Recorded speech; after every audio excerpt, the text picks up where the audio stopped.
Hello दोस्तों, मैं सुदेश्वर यादव पर्दाफाश में आपका स्वागत करता हूं। मेरा आज का टॉपिक हेल्थ के ऊपर ही है।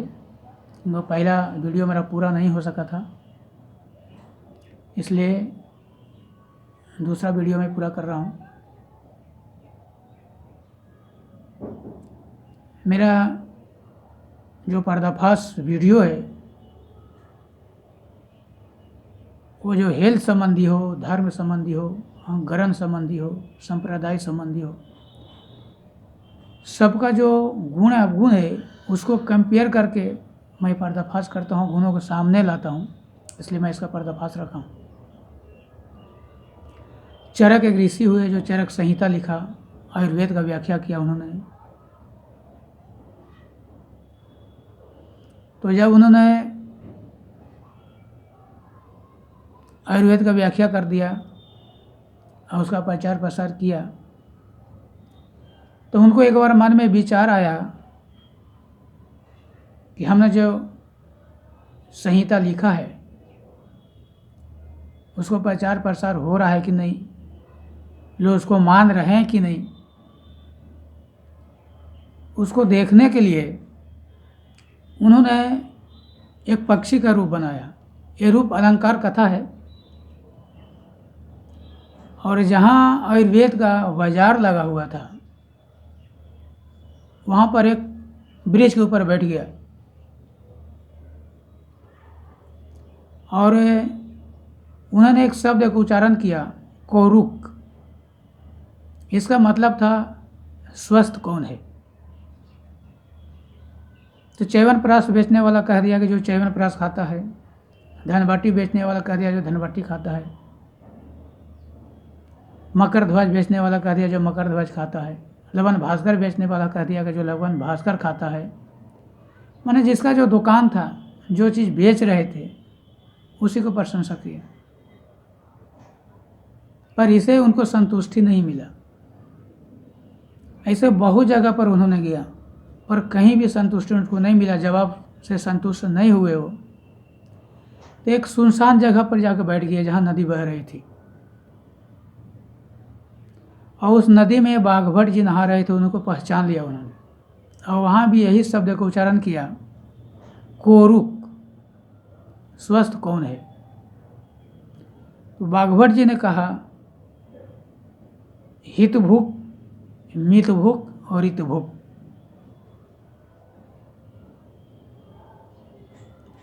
फिर चरक जी ने अपना वास्तविक रूप में आए और बाघभट्ट जी से मिले और बोले कि आपका जवाब सही है। हितभुक, जो हितकारी भोजन हो शरीर के लिए, उस भोजन को खाने से हमारा शरीर स्वस्थ रहेगा। दारू, शराब, गांजा, भांग ये सब खाने की चीज़ नहीं है, पीने की चीज़ नहीं है। ये junk, cold drinks, junk food, fast लोग खा खा के जो अपना शरीर में गैस बना रहे हैं, इससे शरीर कभी स्वस्थ नहीं रह सकता। ये क्या, कोल्ड ड्रिंक्स में एसिडिटी होता है। रामदेव महाराज कहते हैं कि ये तो इससे संडास लैट्रिन अच्छा साफ होता है, इतना एसिड होता है। ये शरीर का, ये जो लीवर का कितना नुकसान करता है आप जान नहीं सकते। लेकिन लोग आज स्वाद के चक्कर में न जाने क्या क्या खा रहे हैं, पी रहे हैं। इसलिए बाघभट्ट जी ने कहा कि हितभुक, जो शरीर के लिए फायदेमंद है, दही, दूध, घी, छाछ, ये बहुत ज़रूरी है शरीर के लिए। जो शरीर के फायदा कारक है उसको खाओ। चावल है, दूध है, दही है, रोटी है, माने बहुत तरह के वानगी है जो शरीर के लिए फायदे कारक है, जो जीवन को बढ़ाने वाला है, आयु को बढ़ाने वाला है, उस चीज़ के खाओ। इसको हम मित भूख कहते हैं। दूसरा कहा हित भूख, ये हित भूख है। दूसरा है मित भूख, जिसको हम अल्पाहारी कह सकते हैं। अगर आप 6 रोटी खाते हैं तो उसकी जगह 5 रोटी खाएं।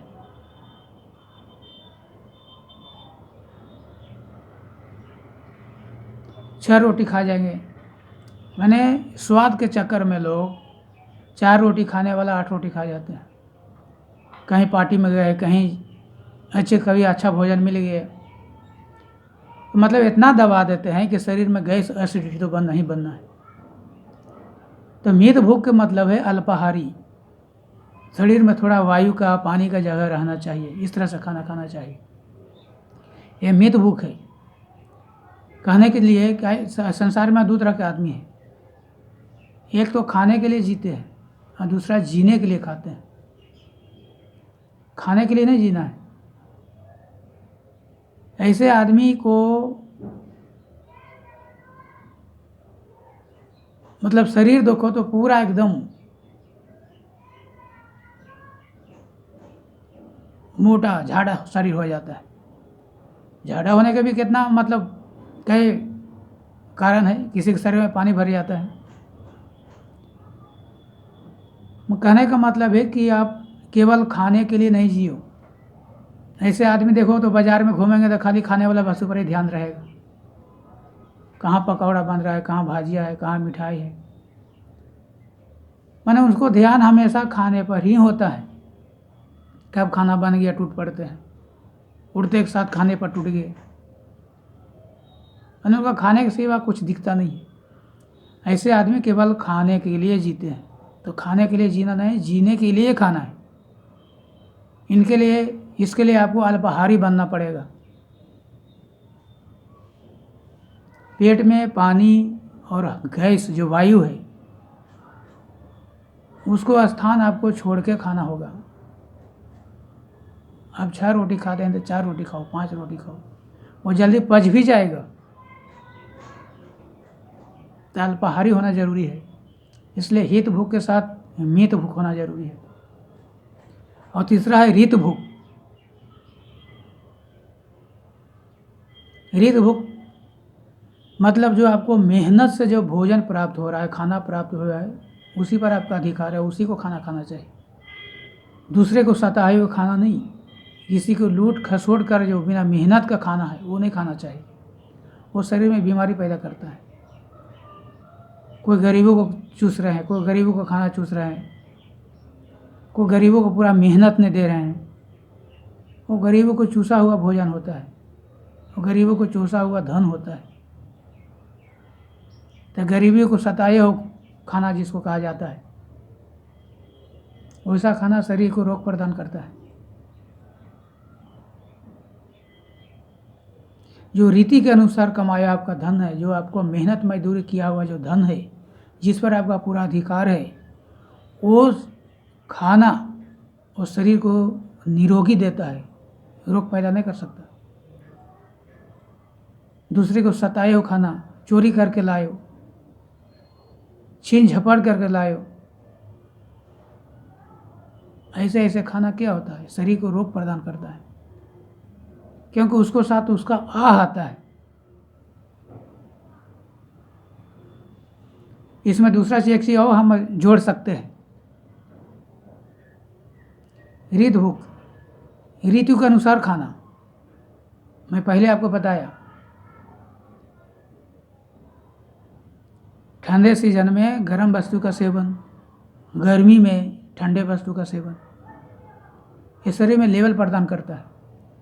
और बरसात में जो सुपाच्य हो, जल्दी पचने वाला, गैस कारण वायु कारण खाना नहीं खाना है। जो ताज़ा भोजन हो, ऐसे भोजन का सेवन करो। रीत में हम इसको भी जोड़ सकते हैं। तो हित भूख, मित भूख और रीत भूख, ये 3 जवाब बाघभट्ट जी ने चरक जी को दिया। तो चरक जी बहुत संतुष्ट हो गए। उन्होंने कहा बात सही है, अगर इसको लोग पालन करेंगे तो कभी रोगी नहीं होंगे।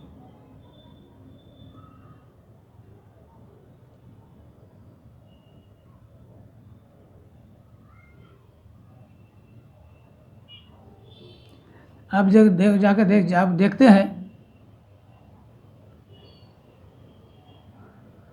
कि लोग उपवास करते हैं,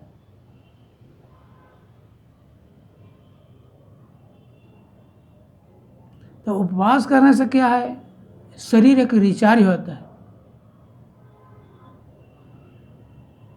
अग्नि रिचार्ज हो जाता है, अग्नि के फिर से मन शक्ति प्रदान होता है।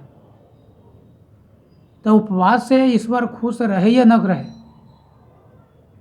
आपका शरीर जरूर स्वस्थ हो जाता है। इसलिए जो आदमी का प्रकृति वायु कारक होता है उसको अधिकतर उपवास करना चाहिए, क्यों खाना उसको हजम नहीं होता है, थोड़ा भी खाएगा गैस एसिडिटी बनना हो जाता है। और उपवास के बाद भी आपको धीरे धीरे खाना का सेवन करना चाहिए। कोई देखो उपवास दिन भर रह गया और फिर डबल खाना खा जाते हैं, तो उससे क्या होता है, और 4 रोटी के बदले 8 रोटी खा गए तो फिर वही हालत हो जाती है।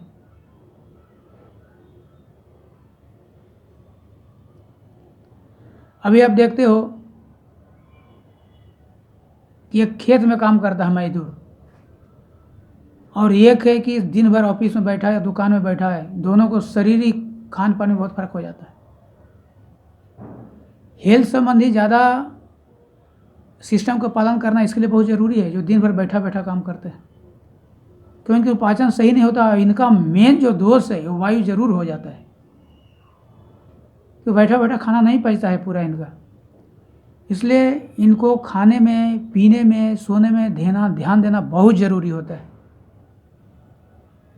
खेत में काम करने वाला क्या है, उसको इतना मेहनत होता है, वो कैसे भी खाना पीना हाई, मतलब जैसे गैस वाला वस्तु भी खा जाएगा तुरंत खाना पचा कर रख देगा, इतना मेहनत करना पड़ता है, इतना परसेवा उस सबको होता है। कुछ ज़्यादा भी पानी पी लेंगे तो सब उसका मतलब बच जाएगा पानी। सिस्टम उसके लिए भी लागू है, ऐसा बात नहीं है, लेकिन इतना उसको हाई लेवल का मेहनत होता है। कुछ ज़्यादा भी पानी पी लेंगे तो पचा लेंगे, गैस वाला वस्तु भी खा लेंगे तो पचा लेंगे, उनका कम असर करता है। उनका शरीर अधिक कैपेसिटी वाला होता है, वो अधिक ठंडा बर्दाश्त किए हो रहते हैं, वो गर्मी अधिक बर्दाश्त, उसका शरीर पित्त कारक ज़्यादा होता है, क्योंकि सूर्य के धूप में ज़्यादा काम करता है, इसलिए ज़्यादा शरीर में उसको पित्त बनता है।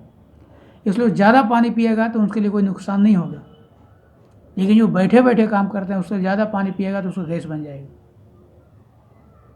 अब कोरोना का समय में देखो, गाँव में कोरोना का असर कम हुआ, क्योंकि खेत में मेहनत करने वाला किसान लेकर जो इम्यूनिटी पावर जो होता है बहुत हाई होता है उसका, वो सर्दी गर्मी सब तरह के, जल्दी सर्दी असर नहीं करता है उसका, जल्दी गर्मी असर नहीं करेगा। लेकिन जो आराम तले जो आदमी जीवन जीता है, जो शहर वाले हैं, उसको तुरंत सर्दी असर कर देगा, तुरंत गर्मी असर कर देता है, क्योंकि इम्यूनिटी पावर कम होता है। अब देखो शरीर का 3 स्तंभ माना गया है, आहार निद्रा ब्रह्मचर्य।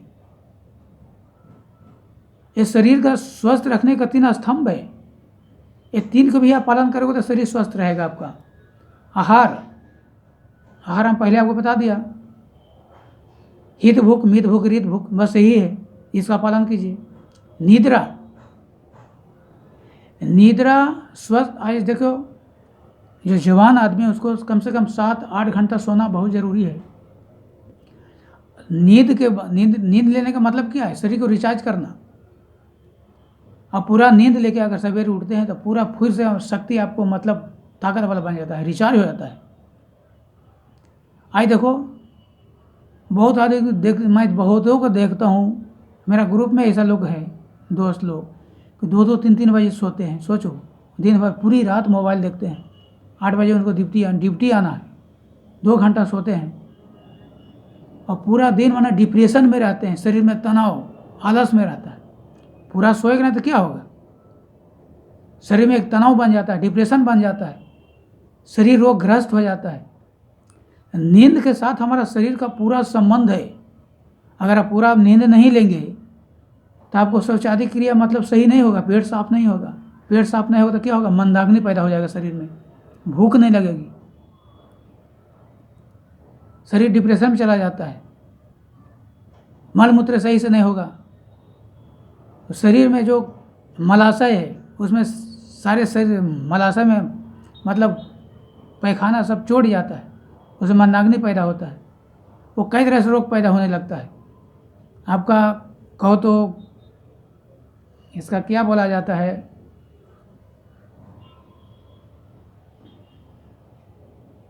जो गुदा वाला रोग होता है, आपका पीलिया का रोग होता है, मैंने कई तरह का रोग चालू हो जाएगा पेट से। तो सही नहीं सोने से आपका पेट सही साफ नहीं होगा, भूख नहीं लगेगा, शरीर धीरे धीरे कमज़ोर हो जाएगा। माने सारा कनेक्शन बीमारियों का पेट से ही जुड़ा हुआ है।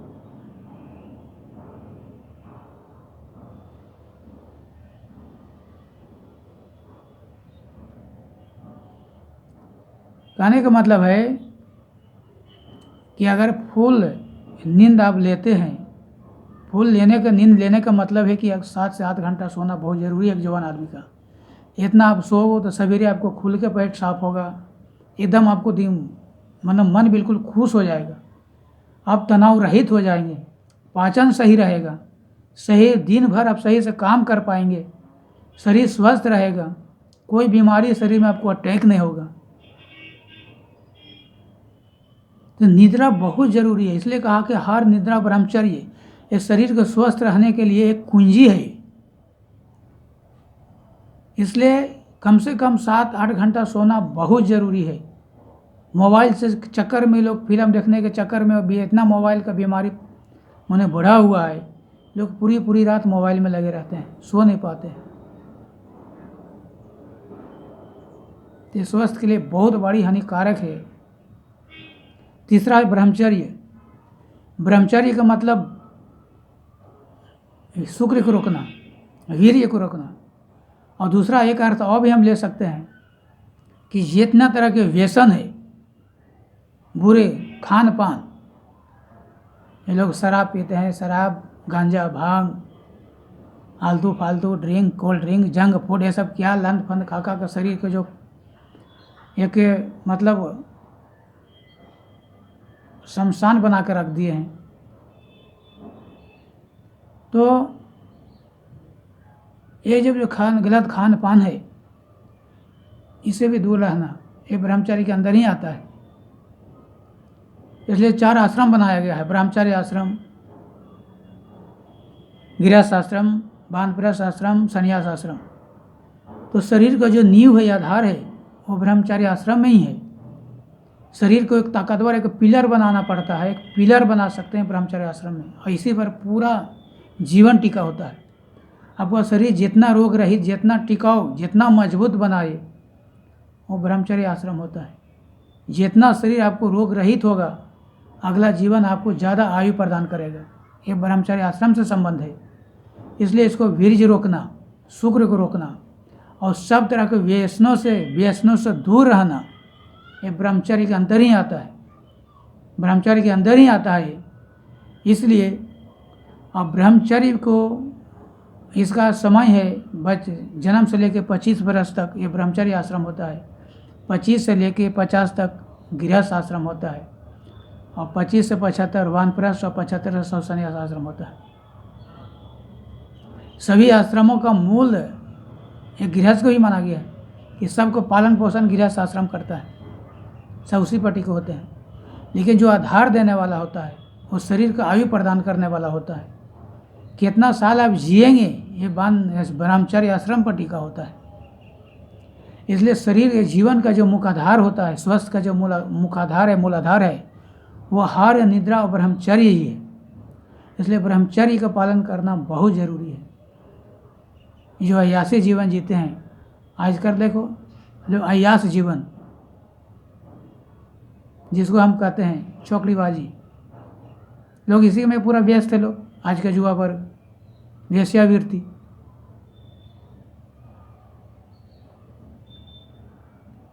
तो आप ब्रह्मचर्य आश्रम को जितना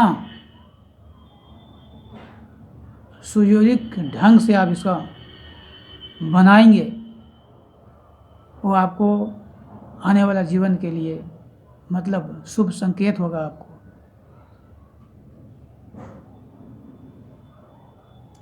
इसलिए शरीर का जो आधार है जीने का, ये आयुर्वेद में इसका व्याख्या है कि शरीर का जो आधार है और स्तंभ है, वो हार, निद्रा और ब्रह्मचर्य है, इसको मत भूलना। सही खान पान, सही समय से सोना, सही समय से जागना और ब्रह्मचर्य का पूर्ण रूप से पालन करना,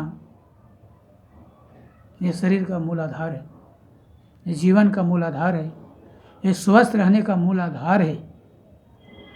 ये तीनों का पालन करना बहुत ज़रूरी है।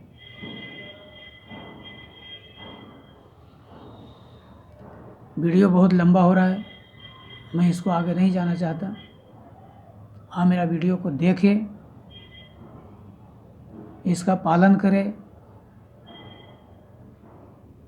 तो आपको स्वस्थ रहने से कोई नहीं रोक सकता है। मेरा वीडियो पूरा देखें, लाइक करें, सब्सक्राइब करें, बेल आइकन को दबाएं कि आने वाला वीडियो आपको मिलता रहे।